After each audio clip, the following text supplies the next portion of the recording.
aus dem Mittelpunkt der Steiermark ein paar Spezialitäten, eine kleine Anerkennung für deine Unterstützung für diese Europameisterschaft mitgeben. Wir haben da einfach der Bauernbrot, der Kerne, ein Speck, eine Würstel, alles, was du selber auch hast, aber ich glaube, für den Mittelpunkt spricht ein bisschen besser. Herbert, ich bedanke mich recht herzlich, alles Gute.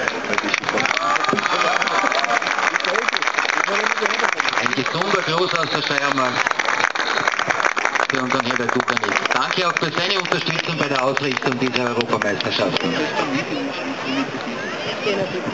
Herr Präsident, im Namen der Gemeinde St. Stephan darf ich mich sehr herzlich bedanken für Ihr Kommen, für Ihre Unterstützung für die Europameisterschaft und eine kleine Wegkehrung mit nach Frankreich geben. Schnaps, Würstel, Speck, Bauernbrot und ein kupfernes Gemeindewappen als besondere Anerkennung der Gemeinde St. Stephan. Dankeschön.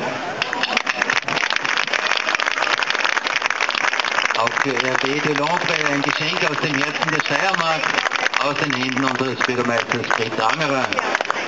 Vielen, vielen herzlichen Dank. Ich darf Sie heute auch noch bitten, da zu bleiben.